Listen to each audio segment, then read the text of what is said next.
send it. Oh, hell yeah!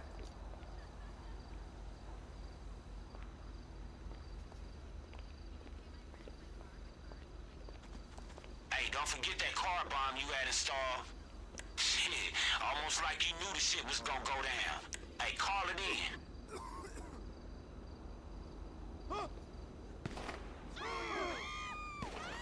And now I'm asking.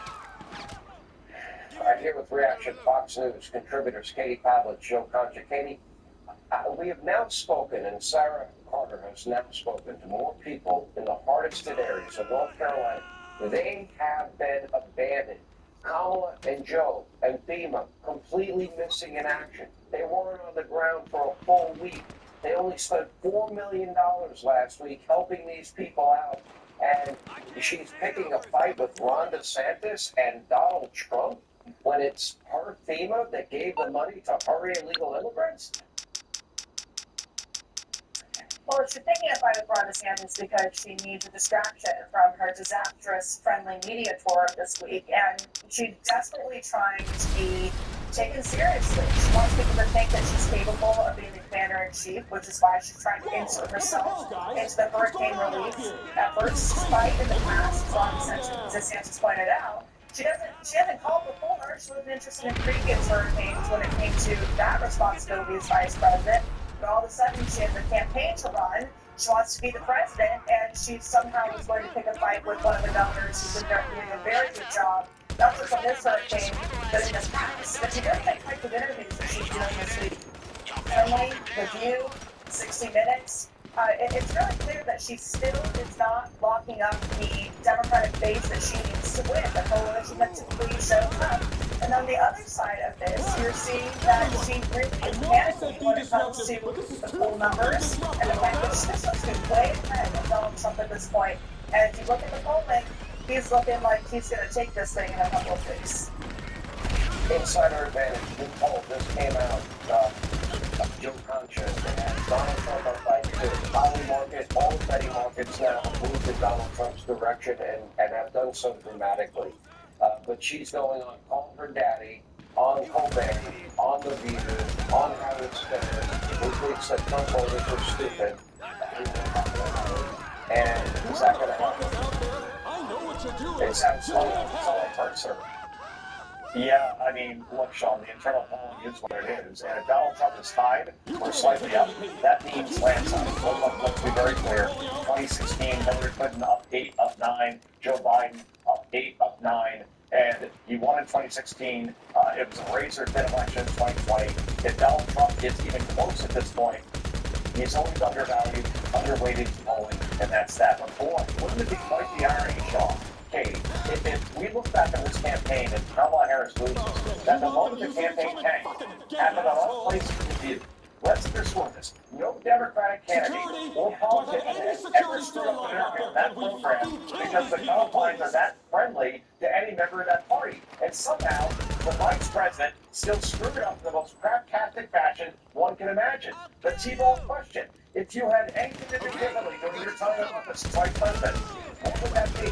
There's a dozen ways to answer that question, but the CPU that is her brain was not programmed to think this question. So the only thing she could spit out is that she wouldn't change a thing over the last 4 years. I mean, my sarcasm, it's gotten to a point where I don't even know what I'm kidding anymore. About 1/4 of voters in this country say the country is on the right track. Almost no one is happy with the current state of affairs under the Biden-Harris administration, especially when it comes to inflation, wages, crime, border, foreign policy, and her argument is that everything has gone according to plan, and if I had the same thing all over again, I would do it. Kamala Harris is all bubbles and no bath. And then 30 minutes later, after somebody's got her ear and said, you better revisit that answer, she says the difference between her and Joe Biden is that she would add a Republican for a candidate, which, her cabinet, I should say, which I guess means say a little bit Secretary of Defense Liz Cheney or White House Press Secretary Joe Scarborough. And I do want to throw, and I'll leave it here, Sean, some kudos out to 60 Minutes. Hey, job well done. Yeah, well, sure, Secretary, because he's acting like it already. Liberal Joe, Don't you think? Yeah, liberal Joe. I know, but I'll leave it here, Jonathan. Bill Whitaker did a great job over 60 Minutes. Because for the first time as the Democratic nominee, Kamala Harris actually took something resembling a tough question. And when she delivered that usual non-answer, she was followed again and again when it came to economic policy, immigration policy, even said to her face, many voters don't know who you are because you've changed positions so many times. And the only answer she could muster up was, well, I travel the country a lot. So, look, this media blitz has been a hot mess in a dumpster fire. The question is, I guess, does the campaign put each other out there after seeing this, or do they go back to the basement strategy? Neither do something for the reason they saw 28 days for election day. Does anybody care that I'm the first one took place over Rachel Red? Appleton, by the way, actually, it's Santa Cruz contributor, almost the Speaker of the House, Newt Gingrich. I don't think she'd be doing these interviews if internally her numbers were not weighed out. What's your analysis? Well, she has three really big problems. First, she's just not very confident. I mean, you're watching somebody who ought to be like in a high school play, and she's on a national TV as a candidate. She can't move at the speed and with the knowledge you expect. Second, our world is dangerous. It's dangerous with hurricanes. It's dangerous with the war in the Middle East. It's dangerous in Ukraine. It's dangerous with Venezuelan criminals getting coming to the U.S. And that kind of a dangerous environment, people want someone strong. I thought that Sanders, for example, you compare his press conference with her normal experience. DeSantis looks like he's confident. He looks like he knows what he's doing. And so her very being, her she has this huge presence. Everything her base believes in, the country hates. And so she has to be for men, for example, competing with women. The country's totally opposed to that. She can't be for school choice. The teachers' unions won't let her. And you go to a whole string of issues. So she goes with dance, because if she's really clear, one of two things will happen. The country will wipe her out, or her base will rebel. And so she can never be honest about who she is. Those three things are all coming together in what I think is maybe the most disastrous TV series that are done for a presidential candidate. If Donald Trump would just say in every appearance that maybe some of you don't like it, but I will secure the border, I will fix the economy, and I will make the world safer, I think that would resonate. Am I wrong? So you're right, but you're not just the first part. I mean, just relax. The country is going to make a decision. They're not asking to go out on a date. They're asking to be put in leadership. They're asking to be president. They're asking to solve problems. And the fact that he might not be the guy, now personally, I think we fund that role for an evening, but he might not be the guy that some people want to have over to the evening. But they sure as heck will prefer him keeping them safe to her being just a total, she's a doofus. This is the first doofus nominated for president, at least in my lifetime. And that's the best way to understand it. All right, Newt Gingrich, thank you as always. We appreciate it. All right, coming up, Florida bracing for Hurricane Milton, which is now a Category 5 storm. Hurricane Milton has once again intensified to a massive Category 5 storm. And it's the free state of Florida. My state is bracing for devastating impact. Now, Fox Weather Hurricane Specialist Brian Norcross, he has the very latest tonight. Brian, what's going on? Sean, it's an incredible storm. There it is. The spectacular Category 5 hurricane, 165 mile-an-hour winds. And with that pressure number, 902 millibars, the lower the pressure, the more energy there is in the storm. This is one of the strongest storms that we have ever seen. As a matter of fact, in this part of the world, Gulf of Mexico, in the top 5 storms. So this is a really unusual event. here's what the forecast is from the National Hurricane Center. The idea is we get about 165 mile an hour storm tomorrow morning, and then a slow weakening once that starts. But the energy spreads out into a bigger hurricane as it approaches the state of Florida. Then overnight tomorrow night, it says Tuesday AM here, it nominally means 2 o'clock in the morning, somewhere just north of Tampa to about Fort Myers. The center comes short. The worst effects of storm surge are south of the center. So that line makes a tremendous amount of difference. And it has shifted south a little bit today.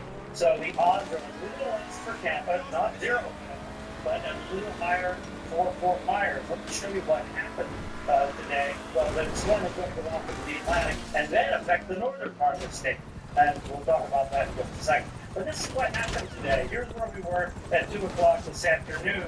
This is this afternoon. So now watch the storm as we went forward in time. Look at that. It kind of stayed to the right side of the cone, and it's kind of still doing that tonight. So we're going to see the new adjustments to see if they move that forecast a little farther south going into tomorrow. Wobble right, it could wobble left, so we're not saying that Tampa Bay is by any means out of the woods. Here's the danger zone. The big danger zone in the purple includes up to North Florida, Tampa, Orlando, down to Fort Myers. Possibility in Naples of hurricane force winds and then tropical storm force winds south and north in the state. Of course, the big news is the storm surge up to 15 feet above the normal high tide line from Tampa Bay on down to just north of the Fort Myers area, up to 12 feet in the Fort Myers area, depending on exactly where that center comes ashore there. And on the east coast of the state, when the winds come back around this way, driving water back toward Jacksonville, down the St. Johns River, danger there when Hurricane Nicole hit. So Hurricane Ian on the southwest coast, Hurricane Nicole, same areas have potential significant effects from the storm. Here's the corridor where the worst weather is forecast on the I-4 corridor, plus or minus a little farther to the north, Tampa to Daytona, Orlando, to Cali, Gainesville, extremely heavy rain, flooding, gusty winds, and dangerous conditions through that corridor starting tomorrow night. Sean? Brian, thank you for people of Florida to take this very seriously. Anyway, Georgia Governor Brian Kemp has issued a state of emergency and Hurricane Milton is expected landfall. Again, they got hit hard with Hurricane Helene.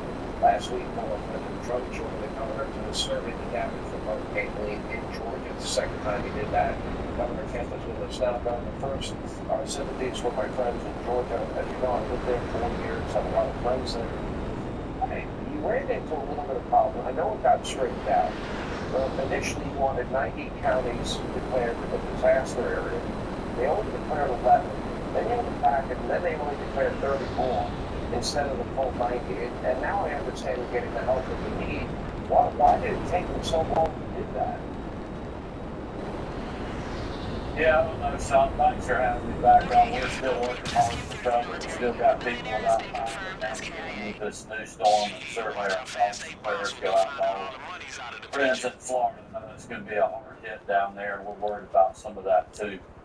We were really a little shocked and disappointed when we were only having 11 counties on the original federal declaration when we had asked for 90. We knew it was going to be a storm where the whole state was going to be affected, and it really sent the message to a lot of counties next door to their neighbors that were just as hard hit that didn't get the declaration. It caused a lot of confusion, but I spoke to the FEMA administrator and the White House and ended up talking to President Biden's chief of staff, and they very quickly added other counties, so we're really in good shape right now, and just still working to recover, and we've got another storm on the way, unbelievably. Let me ask you this. Like Governor DeSantis and Governor McMaster, you were prepared for Hurricane Helene. You had pre-staged utility trucks and food and water and medicine and supplies. You were ready in Georgia. Everybody knew this was going to be a bad hurricane, and you had prepared. The federal government did nothing. Then we hear a week after Hurricane Helene that FEMA is bankrupt. And then we learn that $1 billion had been raided from FEMA and given to illegal immigrants. They tried to deny it, but it's on FEMA's own website. And I guess it's frustrating, especially, like, for example, look how bad our friends in North Carolina have been hit in remote areas there. I mean, I talked to people on the ground. We had a town hall, kind of mini town hall with Sarah Cardin last night. They still are not getting everything they need. How is that possible? Well, I can't really speak to